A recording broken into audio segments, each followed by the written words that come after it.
Bisa. Baik, bismillahirrahmanirrahim. Alhamdulillah wassalatu wassalamu ala Rasulillah wa ala alihi wa ashabihi wa man walah wa la haula wa la quwata illa billah. Amma ba'd. Allahumma subhanaka la ilma lana illa ma 'allamtana innaka antal alimul hakim wa tub 'alaina innaka antat tawwabur rahim. Allahumma fakinna fid din wa 'allimna at-ta'wil wa aftah lana futuhal arifin warzuqna al-ikhlas wal 'ilmi wal 'amal ya rabbal alamin. Kita melanjutkan ngaji kitab Bulughul Maram min Adillatil Ahkam yang ditulis oleh Al-Hafidz Ahmad bin Ali bin Hajar Al-Asqalani yang wafat tahun 852 Hijriah rahimahullahu rahmatan wasi'ah. Dan terakhir kemarin kita membaca sampai hadis nomor 747. Sekarang hadis 748. Hadis terakhir di bab taflis wal hajar, bab tentang penyitaan harta dan dan pailit. Silakan dibaca.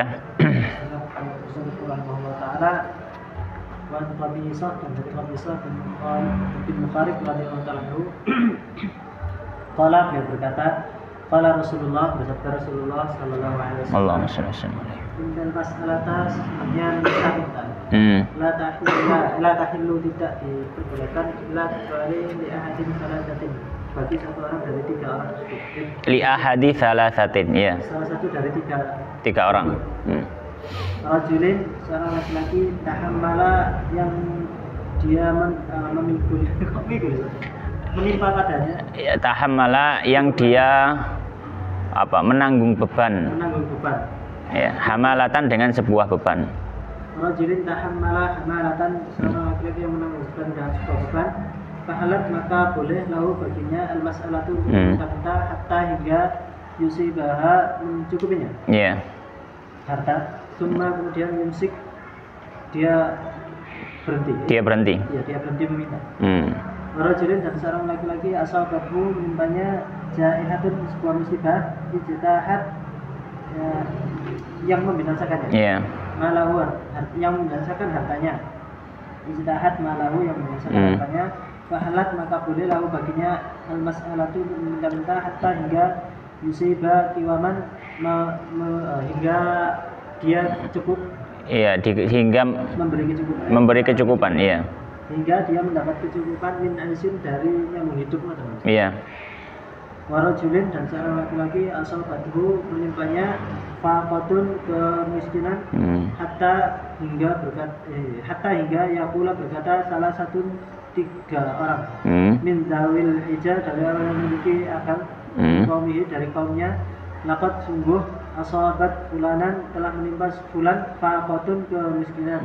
Fahalat, maka boleh lahu baginya al-mas'alatu, untuk meminta. Rawah Muslim, riwayat Muslim. Baik, bismillahirrahmanirrahim. Qala al-musannifu rahimallahu taala, hadis nomor 748.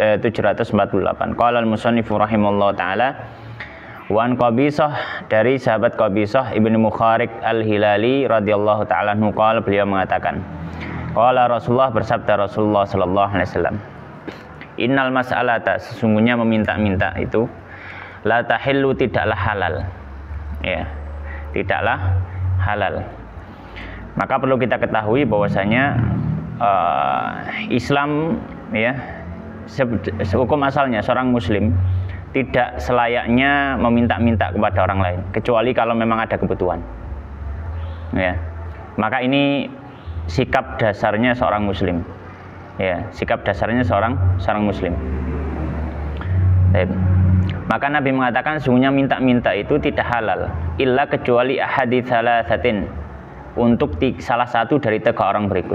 Nah, kemudian beliau menyebutkan alasan-alasan yang mungkin memperbolehkan atau yang memperbolehkan seorang minta-minta pada orang lain. Di antara alasan yang pertama, kata Nabi, rajulin, yang pertama, seseorang tahammala hamalatan, dia menanggung beban dengan sebuah beban. Nah, maksudnya apa yang dimaksud dengan menanggung beban dengan sebuah beban? Yang dimaksud di sini adalah seorang itu mencoba mendamaikan hingga dia yang bertanggung jawab untuk menanggung semuanya, hingga apa? Hingga akhirnya dia jatuh pailit. Dia jatuh apa? Pailit.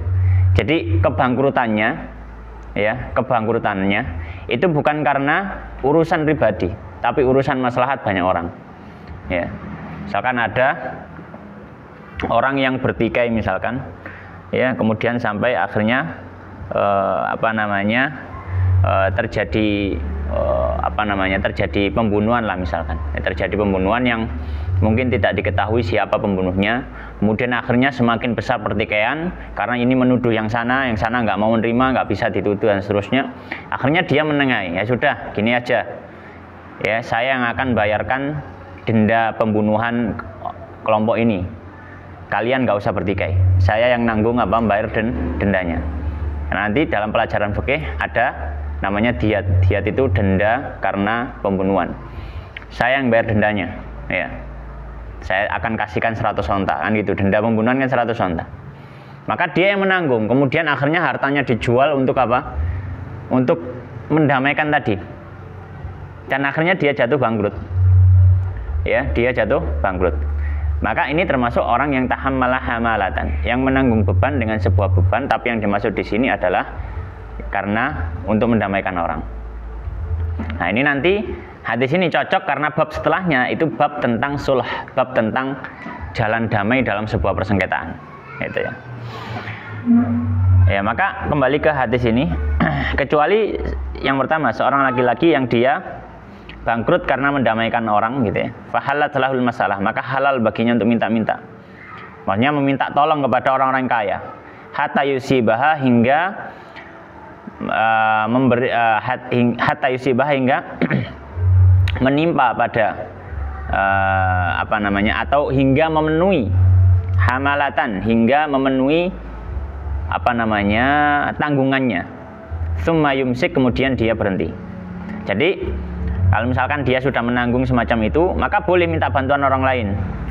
Untuk apa? Misalkan tadi saya yang bayar denda 100 ekor onta, ya, bayar diatnya, bayar denda pembunuhan. Ya, kemudian dia sendiri lihat-lihat hartanya, wah gak cukup iki, aku iso ngetokno 50 unta. Butuh 50 onta lagi. Dia cari-cari, minta-minta bantuan kepada orang-orang kaya. Saya gini, tolong bantu kita. Ya. Maka boleh sampai apa? Hatta yusibah, sampai mencukupi untuk tanggungannya tadi. Tsumma yumsik, kemudian setelah itu berhenti. Kalau sudah cukup ya sudah, jangan minta-minta terus. Gitu. Yang kedua, warajulin, dan seorang laki-laki asabathu jaihatun. Warajulin, seorang laki-laki asabathu, yang menimpanya jaihatun. Jaihah itu, jaihah sebenarnya secara asal dia penyakit buah. Jaihah itu. Jadi penyakit buah, penyakit yang datang kepada buah. Ya. Ijtahat, yang menimpa malahu, hartanya. Maksudnya apa? Orang yang ya dia terkena kerugian karena apa? Buahnya gagal panen misalkan, atau tanduran ya tanamannya gagal panen. Fahalat lahul masalah, maka halal baginya meminta-minta. Hatta yusiba, hingga memenuhi kiwaman, ya. Ukuran yang cukup min aishin, dari penghidupannya. Dalam artian dia boleh ketika itu kalau memang dia nggak punya pekerjaan lain, ya, maka dia boleh minta kepada orang lain, ya, untuk diberikan bantuan, boleh. Warajulin, dan seorang laki-laki asabathu faqah, yang menimpanya kemiskinan, kefakiran. Dia orang miskin, orang fakir. Hatta yaqul, hingga mengatakan salah satu min dawil hija, 3 orang dari yang berakal, min qaumihi, dari orang di kampungnya atau dari kaumnya. Maksudnya kemiskinannya itu memang sudah disaksikan orang, wong iku wong gak duwe gitu. Jadi sampai orang lain itu sudah paham kalau itu orang miskin. Sampai 3 orang mengatakan laqad asabat fulanan faqatun, sungguhnya sudah menimpa fulan ini faqatun, kemelaratan, kefakiran. Fahalat lahul masalah, maka boleh juga dia minta. Rawahu Muslim, hadis Muslim. Maka hadis ini memberikan kita pelajaran. Ya, memberikan kita pelajaran. Pelajaran yang pertama, ya, hukum asalnya seorang muslim dilarang untuk minta-minta. Hukum asalnya seorang muslim dilarang untuk apa? Minta-minta. Ya. Kecuali karena memang kebutuhan. Kecuali karena memang apa? Kebutuhan. Ya. kita lihat bagaimana syariat Islam mendorong umatnya. Bahkan kalau kita masih bisa menyembunyikan kebutuhan kita, sebaiknya kita sembunyikan. Ya. Sebagaimana kisah yang masyhur dari seorang sahabat yang dia itu jamu tamunya Nabi Shallallahu Alaihi Wasallam, yang mana ketika itu ada tamu datang kepada Nabi sore-sore, kemudian Nabi Shallallahu Alaihi Wasallam menyampaikan pada para sahabat, siapa yang kira-kira mau diinepi rumahnya oleh tamu saya ini. Maka ada seorang sahabat yang mengatakan, saya wahai Rasulullah. Akhirnya malam itu nginep di rumahnya seorang sahabat ini. Ketika nyampe rumah, ya karena namanya malam-malam, ya sudah waktunya makan kan gitu. Maka datang kepada istrinya, "Dik, ono panganan tagak." Maka kata si istrinya, "Ono Mas, tapi jatahnya arek ambek gini. Ada makanan tapi ini jatah untuk makan kita dengan anak-anak kita." Maka kata sahabat tadi, "Sudah, kalau begitu wis kekno tamu mae. Duh anak-anak kok gimana?" Ya. Maka kata sahabat tadi, "Turokno. Turokno, neng-nengen, maksudnya nangis ya neng-nengen sampai turu, sampai ketiduran." Ya. Maka malam itu makanan yang harusnya dimakan untuk keluarga itu tadi diberikan pada tamu. Ya, kemudian si keluarga tadi seolah-olah makan, karena zaman dulu kan gak sepiro padang ya, dimatikan lampunya nggak terlalu dipadangi. Kemudian ketika tamunya makan, keluarga tadi nggak makan, nggak ada yang makan, anak-anak juga nggak makan, disuruh tidur. Ya, maka ketika itu si keluarganya makan, si tamunya makan, kemudian keluarganya nggak makan, kemudian tidur. Ya, kemudian besoknya berita itu nyampe kepada Nabi Sallallahu Alaihi Wasallam, sampai diturunkan sebuah ayat. Ya, sampai diturunkan apa? Sebuah ayat di dalam surat Al-Hasyr itu. Walladzina tabawwa'u darul imana min qablihim yuhibbuna man hajar ilaihim wala yajiduna fi sudurihim hajatan mimma utu wa yu'thiruna ala anfusihim walau kana bihim khassasah. Dan orang-orang Ansor itu wa yu'thiruna ala anfusihim, dan mereka lebih mendahulukan orang-orang muhajirin yang datang ke Madinah. Orang penduduk Madinah kan kedatangan tamu dari Mekah kan, mereka menghijrah. Lebih mendahulukan, mengutamakan saudara mereka yang ada dari Mekah daripada diri mereka sendiri. Walau kana bihim khassasah, meskipun mereka sendiri itu butuh, tapi disembunyikan. Ini seorang muslim, ya hendaknya seperti itu. Meskipun dia butuh, dia tidak menampakkan. Kalau bisa untuk menyembunyikan, disembunyikan dulu. Kalau misalkan memang mau mepet, ya sudah memang kepepet, ya tidak masalah orang lain mengetahui hal tersebut. Tapi fa'ala kulli hal. Jadi pelajaran pertama dari hadis ini, pokoknya hendaknya seorang muslim, ya, atau hukum asalnya seorang muslim dilarang dari meminta-minta pada orang lain, kecuali kalau memang ada kebutuhan. Nah, di antara contoh kebutuhan tadi yang disebutkan dalam hadis, misalkan apa, orang menyelesaikan sengketa orang lain, dia yang nanggung, maka dia boleh minta pada yang lain. Atau orang dia petani terus gagal panen, nggak punya usaha lain, dia boleh minta bantuan pada orang mungkin untuk diberikan bahan makanan. Atau mungkin orang yang memang dia benar-benar fakir, orang-orang benar-benar miskin, sampai tetangganya tahu, sudah masyhur. Dilihat dari mana ya? Dilihat dari rumahnya, dilihat dari kerjaannya, kesehariannya, sudah orang tahu. Maka boleh dia meminta kepada orang lain mungkin sewajarnya dari makanan atau kebutuhannya. Tapi secara asal kalau misalkan dia tidak ada kebutuhan, tidak boleh minta-minta. Ya. Yang pertama. Maka pelajaran kedua, ya, kita sampaikan. Pelajaran kedua dari hadis ini juga, jika minta-minta ini dijadikan profesi, maka ini termasuk profesi yang haram. Minta-minta dijadikan profesi, maka ini termasuk profesi yang haram. Wong nggak jadi profesi saja lo dilarang, apalagi jadi profesi. Kadang sing dikei luwih sugih timbang sing ngekei. Gak ngerti ya, ternyata di kampung rumahnya gedong magrong-magrong, sing ngekei omahe gedhek. Kita nggak tahu. Ya, mari kita sampaikan, seorang muslim tidak layak Dia kok punya profesi apa minta? Tidak layak.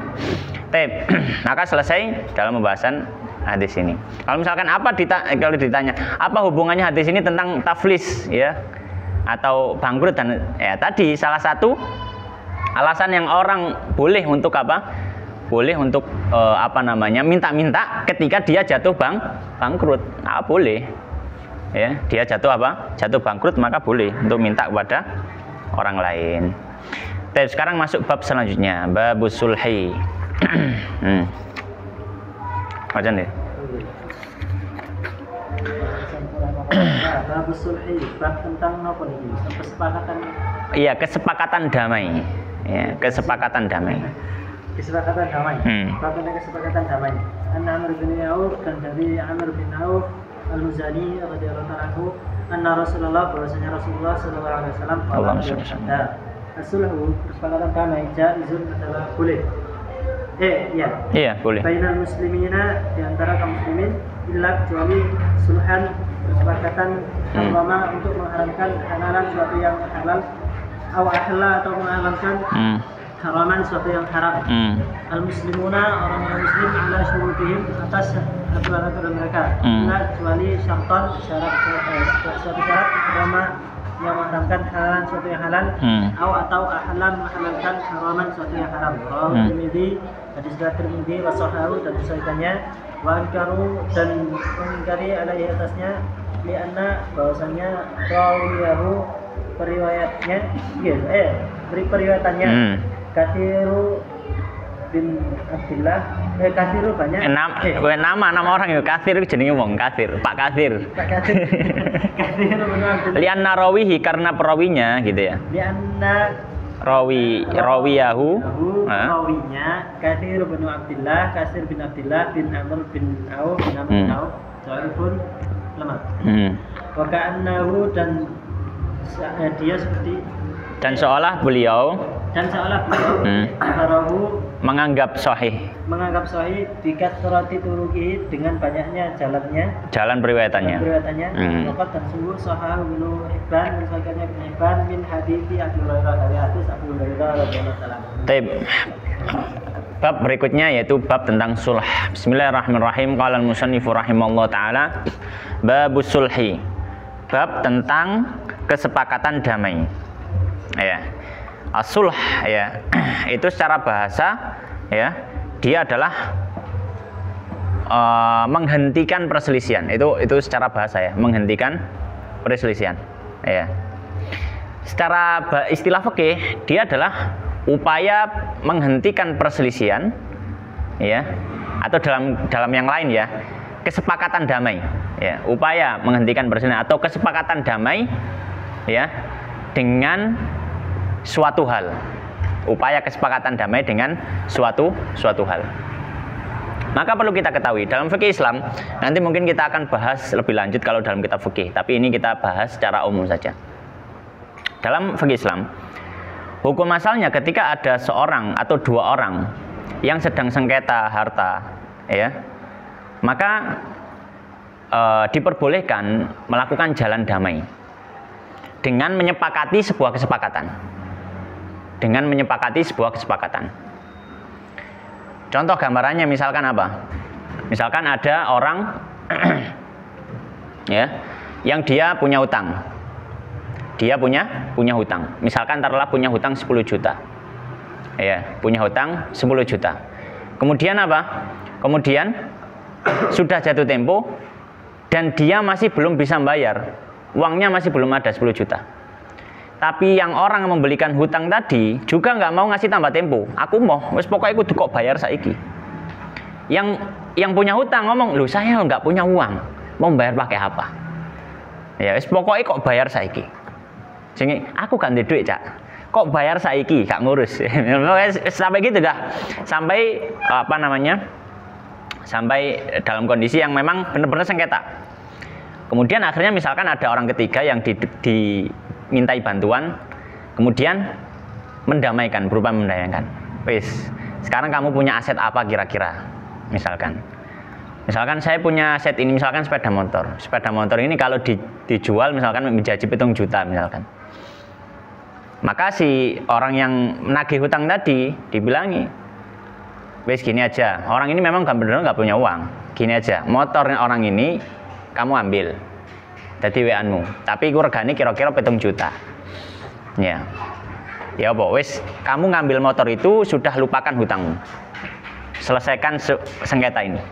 Maka kalau misalkan semuanya sepakat, orang yang nagih hutang sepakat, ya wes gak apa-apa, 7 juta nggak masalah lah, soalnya saya juga butuh sekarang, misalkan 7 juta nggak masalah. Wis hutang saya sisa 3 juta, wis tanggap lunas. Orang yang yang punya hutang juga ngomong, yes gak apa-apa, sepeda motorku bawaan wis, nggak masalah, PN.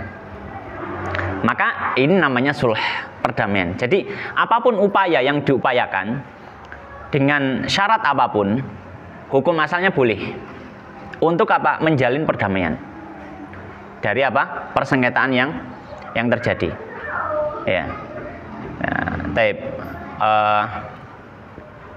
Akan tetapi nanti dalam hadis ini disebutkan, kalau misalkan syarat-syarat dalam kesepakatan damai itu menyalahi syariat, maka ini nggak boleh. Kalau kesepakatan damai itu menyalahi syariat, maka ini tidak boleh. Ya. Maka kita akan baca hadisnya. Ya, di sini akan disebutkan babu sulhi, bab sulh. Qala al-musannifu rahimallahu taala, hadis 749. An Amr bin Auf al-Muzani radhiyallahu taala anhu, anna Rasulullah, bahwasanya Rasulullah sallallahu alaihi wasallam, qala, beliau bersabda, as-sulhu jaiz. Kesepakatan damai itu hukumnya boleh. Hukum asalnya boleh. Bainal muslimin, antara kaum muslimin. Maka apapun ya dengan syarat-syarat tertentu enggak masalah. Ya, karena secara asal perdamaian itu dicintai, didorong, dimotivasi oleh Islam untuk diwujudkan. Jangan sampai sesama kaum muslimin kok saling bertikai. Ya. Illa, kecuali sulhan harrama halalan, damai, kesepakatan damai yang mengharamkan yang halal, au ahalla haraman, atau yang menghalalkan yang haram. Dalam bahasa lain, kecuali kalau dalam kesepakatan damai itu ada syarat-syarat yang menyalahi syariat. Ya, karena kan namanya menyalahi syariat, ya berarti mengharamkan yang dihalalkan dan menghalalkan yang diharamkan, itu menyalahi syariat. Ya.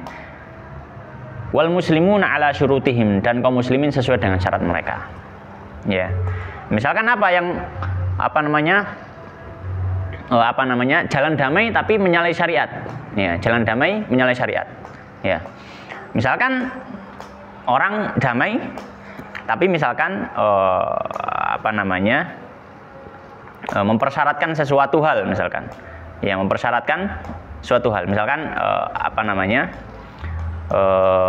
ada orang yang sengketa tadi, misalkan ada orang yang sengketa hutang terus dibayar pakai benda, itu kalau dalam fikih itu nanti jatuhnya seperti hukum jual beli, nanti seperti hukum jual beli. Maka dalam menyelesaikan sengketa semacam ini, karena seperti hukum jual beli, maka tidak boleh mempersyaratkan hal-hal yang tidak boleh dipersyaratkan dalam jual beli. Ya, misalkan mempersyaratkan, misalkan tadi contohnya, ketika yang punya hutang memberikan sepeda motornya, kemudian yang sudah nerima hutang, orang yang menghutangi, ya nggak apa-apa, 7 juta. Ini kita jadikan kesepakatan untuk perdamaian kita. Tapi misalkan orang yang punya sepeda motor yang dia punya hutang tadi, misalkan mempersyaratkan, tapi syaratnya misalkan dia menambah syarat, ya. Ya, tapi misalkan dia menambah syarat, tapi syaratnya kamu kan punya sepeda pancal. Saya mau, ya, sepeda pantalmu dolen nang aku, misalkan. Maka ini kan nggak boleh. Ini kan jual beli, mempersyaratkan jual beli. Kita sudah bahas ini. Termasuk syarat yang tidak boleh dalam jual beli adalah dalam jual beli dia mempersyaratkan jual beli lain. Ya. Dalam bahasa hadisnya, nah Nabi sallallahu anil bai'aini fil bai'ah. Ya. Nabi melarang dua jual beli dalam satu akad. Yaitu apa? Saling dipersyaratkan. Kamu jual ini ke saya, tapi syaratnya, ya, atau saya beli ini dari kamu, tapi syaratnya saya jual ini saya beli ini dari kamu, misalkan, tapi syaratnya kamu harus membeli dari saya ini. Nah, ini nggak boleh. Maka kalau dalam akad suluh tadi ada persyaratan semacam ini, ada tambahan syarat, maka kita katakan ini syarat yang dilarang oleh syariat. Ini salah satu contohnya. Salah satu apa? Contohnya. Wal muslimuna ala syurutihim, dan kaum muslimin sesuai dengan syarat mereka. Bahasa lainnya bahwasanya kalau sudah terjadi akad suluh kesepakatan, maka tidak boleh dilanggar. Sudah podo-podo sepakati. Illa syartan harrama halalan au ahalla haraman, kecuali syarat yang mengharamkan yang halal dan menghalalkan yang haram. Ya, maka ini seperti tadi, ya misalkan syarat jual beli dalam jual beli ini nggak boleh, ya. Rawahu Tirmidzi, hadis riwayat Tirmidzi, wa sahahahu, dan disahihkan oleh Tirmidzi, wa ankaru alaihi, dan para ulama hadis mengingkari hukum sahihnya Tirmidzi. Kenapa? Li anna rawiyahu Katsir ibnu Abdullah bin Amr ibn Auf dhaif, karena ada rawi namanya Katsir bin Abdullah ini dhaif. Nah, kemudian kata Ibnu Hajar, wa ka'annahu tabarahu bi kathrati turuqihi, dan sepertinya Imam Tirmidzi mensahihkan hadis ini karena riwayat hadis ini banyak riwayatnya. Jadi jadi saling menguatkan. Makanya hadisnya sahih. Wa qad sahha Ibnu Hibban min hadits Abi Hurairah. Dan Ibnu Hibban dalam Sahih Ibnu Hibban juga mensahihkan hadis ini. Fa ala kulli hal hadis ini memberikan pelajaran. Ya, pelajaran. Apa pelajarannya? Bahwasanya hukum asal perjanjian damai, perjanjian damai dalam sebuah sengketa itu diperbolehkan. Itu diperbolehkan dengan berbagai macam kesepakatan. Hukum asalnya diperbolehkan dengan berbagai macam apa? Kesepakatan. Model apapun boleh hukum asalnya. Ya. Tapi atau kecuali kalau di dalam kesepakatan itu ada syarat yang dilarang oleh syariat. Kecuali kalau dalam akad atau dalam kesepakatan itu ada syarat yang diharamkan atau dilarang oleh syariat. Ya, maka ini tidak boleh. Ya, maka ini tidak boleh. Ya. Baik. Kemudian pelajaran kedua, ya. Kesepakatan damai yang sudah terjadi tidak boleh dilanggar. Kesepakatan damai yang sudah terjadi tidak boleh dilanggar. Ya.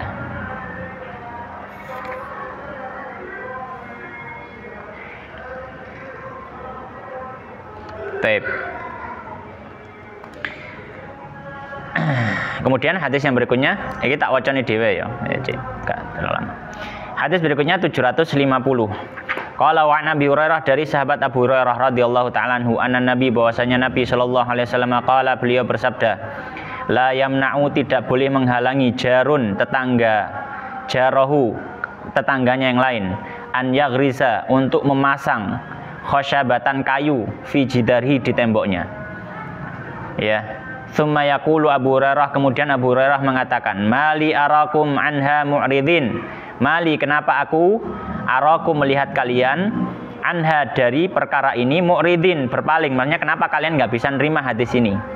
Wallahi, demi Allah, la armiyanna biha, sungguh aku akan melemparkan kayu, baina aktafikum, di atas pundak-pundak kalian. Muttafaqun alaih, hadis Al-Bukhari Muslim. Ya, hadis ini ya disebutkan dalam bab ini, ya, itu untuk memberikan isyarat bahwasanya terkadang perselisihan terjadi dalam hal-hal yang mungkin dianggap remeh. Dalam hal-hal yang mungkin dianggap remeh. Misalkan, taruhlah apa, misalkan, ya ini tadi, misalkan kayak masang kayu di temboknya orang. Itu kan hal yang nggak mungkin dipandang sebagian orang remeh ya. Tapi ini bisa menjadi sebab perselisihan. Maka hadis ini menjelaskan apa sih? Hadis ini Nabi membicarakan gini. Seorang tetangga tidak boleh melarang tetangganya yang lain untuk masang kayu. di temboknya. Loh kok bisa Ustaz? Misalkan ini ada rumah dempet. Taruhlah salah satu pemilik rumah pengen gawe memean, bikin jemuran atau bikin sesuatu lah untuk apa misalkan, atau misalkan kepingin gawe kandang. Tapi karena rumah ini dempet, terus timbang ya angel-angel, tak gadukno ae kayu ini nempel tembok saya ke temboknya tetangga. Maka kata Nabi Shallallahu Alaihi Wasallam, selama tidak memberikan mudarat ke bangunan orang itu atau ke temboknya, misalkan nggak sampai misalkan dibolongi ya mestinya gak oleh ya. Tapi ini misalkan cuma nempel dengan paku yang sewajarnya, maka hendaknya tidak perlu dihalangi. Kenapa? Karena nanti bisa menimbulkan konflik. Maksudnya ojo titik-titik itu gampang membuat suatu hal jadi permasalahan. Ya, hendaknya seorang muslim musamahah, apalagi dengan tetangganya. Maka Nabi mengatakan jangan menghalangi tetangga yang masang kayu ke tetangganya, ke tembok tetangganya. Ya, itu maksudnya. Baik. Nah, atau misalkan gambaran yang lain, misalkan masang jemuran tapi pakai tali, misalkan. Tali dipasang nempelkan ke tembok ini ke tembok sana, pakai paku. Maka hendaknya nggak perlu dibuat sengketa. Iya. Oh, jadi permasalahan sampai manfaatnya tembokku kudu bayar misalkan. Jangan, maksudnya ya kaum muslimin hendaknya tidak melakukan sengketa dalam hal-hal yang semacam tersebut. Maka di sini memberikan pelajaran. Ya. Di antara pelajarannya apa? Ya. Hendaknya hendaknya seorang tetangga tidak melarang tetangga yang lain. Ya. Hendaknya seorang tetangga tidak melarang tetangga yang lain untuk memanfaatkan